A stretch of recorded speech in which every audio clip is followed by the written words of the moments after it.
Hi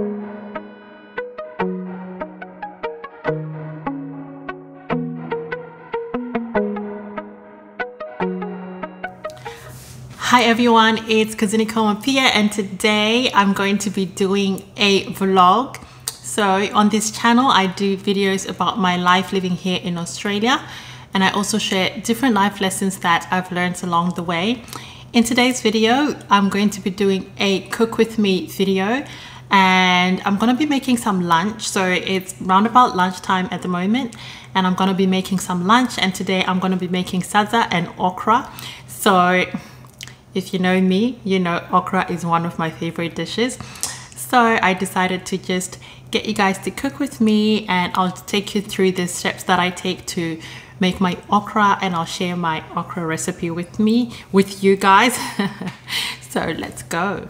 So what we're gonna do first is just to grab the okra. So I always put my okra in the freezer because it's so much easier. I did a short about like how I pack my okra, so it's there in the freezer. I'm running out. I've got 2 left. I always feels like so much anxiety when I'm running out of okra. I'm like, I need to go back to the shop ASAP because I always need to be well stocked with okra. I feel comfortable when I have like 5 or more.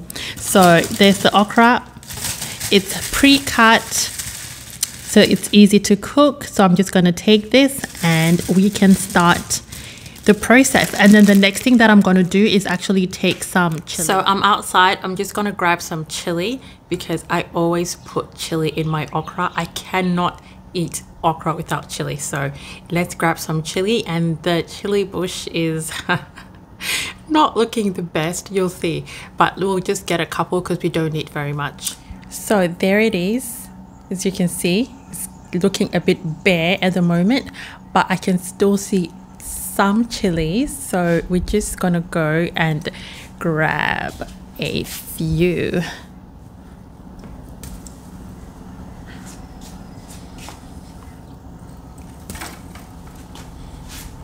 I think I'll need like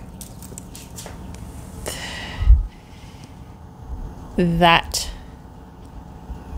should be enough for the little portion that I want to cook. All right guys, so whenever I'm chopping chili, I always make sure to put on some gloves because I don't want the chili to get into my eyes. If you've ever had chili get into your eyes, you know it's not something that you want to do. So I'm just grabbing a knife. I'm just going to take like a table knife and put my gloves on. These are just food service gloves. I always put on gloves when I'm chopping chili or onions because I also don't like the smell of onions on my hands. It can last for like literally days. So there we have the chili. I'm just gonna chop the chili. I usually chop like the fresh chili and put it in the freezer bag. But when I got this okra, like I didn't actually do that. So that's why I'm doing it now. But I usually have the chili inside the bag so that I don't have to do this step. So there it is. I'll just throw these, the ends in the bin. But yeah, that is my chili.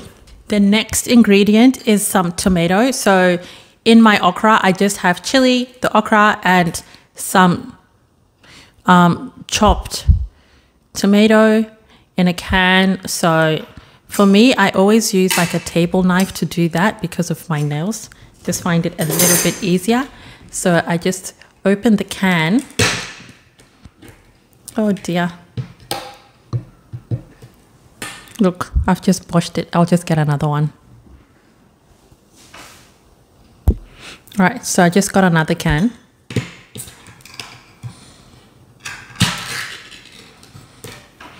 And I'm gonna leave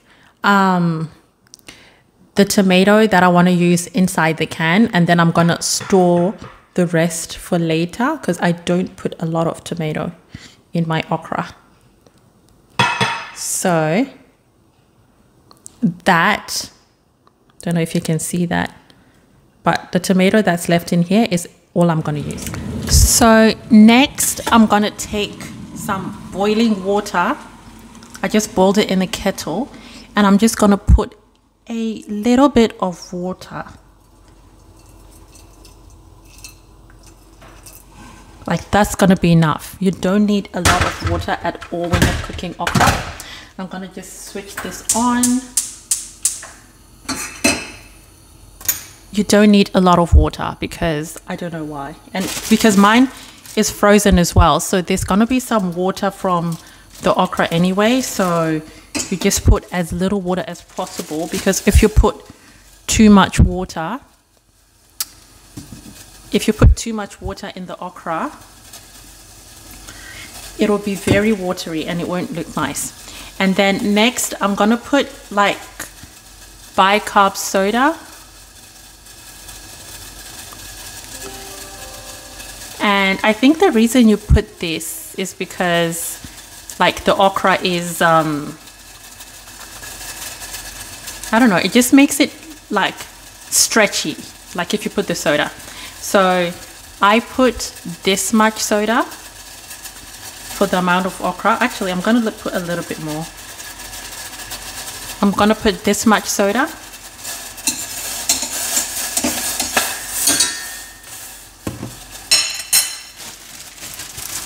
And then I'm gonna add my okra.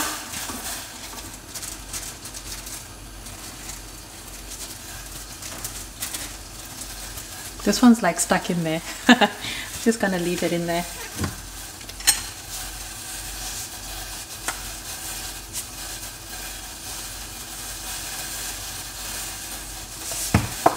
I'm gonna add like some salt.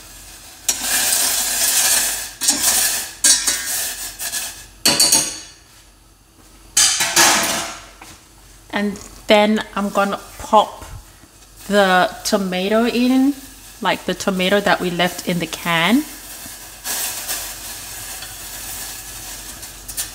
So that's all the tomato that we had. And lastly, I'm gonna add my chili. Just gonna add my chili.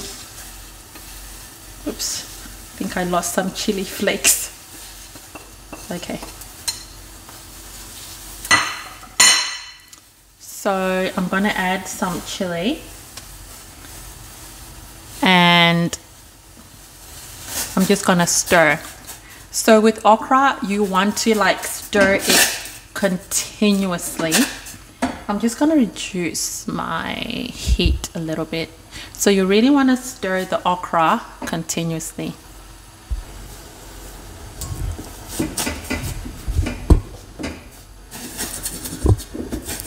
And like sometimes it browns the pot, but like I just leave it there because it's like the tomato and stuff. So you want to stir fast. With okra, you always want to stir really fast, continuously. So I'm just gonna keep stirring.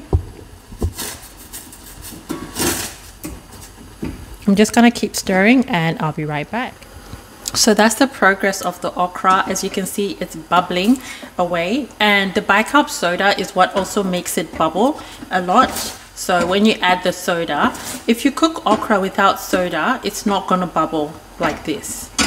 So the soda is what's making it bubble. And as you can see, like it's getting like really like disintegrated, and that's what you want from the okra. And it's getting really like stretchy. You can see the stretch, and that comes from the soda as well. So you just want to keep stirring fast. Don't know if you can see like the bottom of the pot, it sticks quite easily, so that's what you want to keep stirring it. So that is the end product. That's the okra all done. You can see it's really like stretchy, and that's the color of it. So with my okra, I like it to sit for a little bit so that I don't eat it like when it's piping hot. So I'm just going to let it sit and I'll make the salsa.